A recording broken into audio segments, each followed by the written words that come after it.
नमस्कार. स्वाभिमानी TV news चॅनलच्या बातमीपत्रात आपलं स्वागत. मनपा आयुक्तांच्या अध्यक्षतेखाली घेण्यात आली मनपा सभागृहात सर्वसाधारण सभा.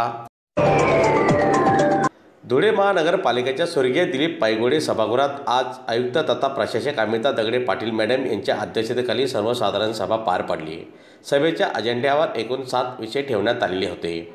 त्यात धुळे शहरातील मिल परिसरातील शाळा क्रमांक 28च्या मोकळ्या जागेवर क्रीडा संकुल व व्यापारी संकुल उभारण्याबाबतच्या विषयावर सर्वानुमते मंजुरी देण्यात आली.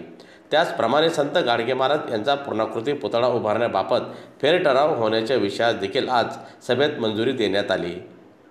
सभेसाठी आयुक्त अमिता दगडे पाटील मॅडम, उपायुक्त, सहाय्यक आयुक्त, प्रभारी नगर सचिव यांच्यासह विविध विभागातील अधिकारी उपस्थित होते. धुळे महानगरपालिकेची प्रशासकीय महासभा होती, 14वी प्रशासकीय महासभा. आज एक 5-6 विषयांवरच आपली सभा झाली.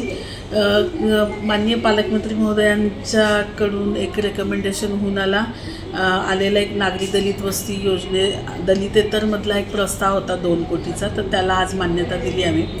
त्यानंतर मिल परिसरातली आपली जी शाळा नंबर 28 आहे त्याच्या संदर्भामध्ये पण आमच्याकडे मागणी होती.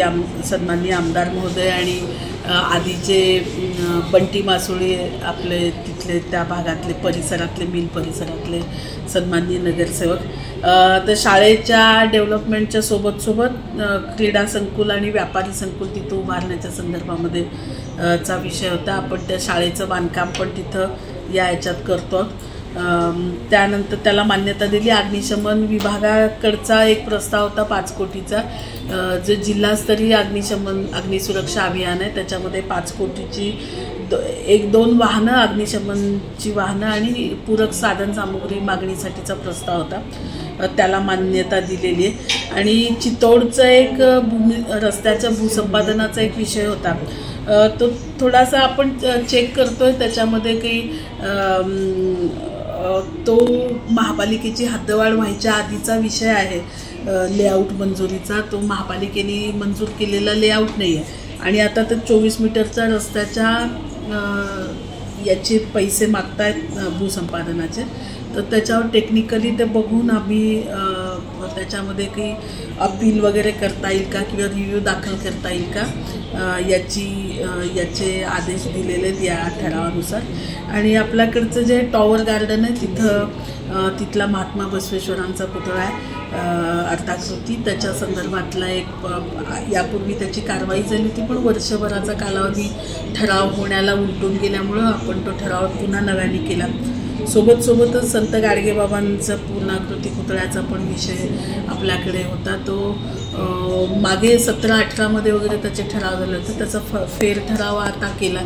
तर समाजाची मागणी पालकमंत्री महोदयांकडे, शहराच्या आमदारांकडे केली होती. संजय बांधे आहेत, त्या कदम बांडे साहेब आहेत, बऱ्याच जणांनी या पुतळ्याच्या संदर्भामध्ये विषय केला होता. तर तो जो आपला दर्शनी भागामध्ये आपली जी जागा उपलब्ध आहे महानगरपालिकेचा, त्या परिसरामध्ये हा पुतळा उभारण्यासाठीचा फेरठराव आपण केला. आणि मालमत्ता कराची आणि पाणीपट्टीची जी बिले वेगवेगळ्या 2-3 सॉफ्टवेअर वेगळ्या सिस्टीम्समधून रन होतात, तर ते सगळ्याचं एकत्रीकरण करण्याचा आणि ते करण्यासाठीच्या आमच्या कर्मचाऱ्यांवरच्या जबाबदाऱ्या निश्चित करण्याचा विषय आज सभागृहापुढे होता, त्याला पण आज आपण मान्यता दिली.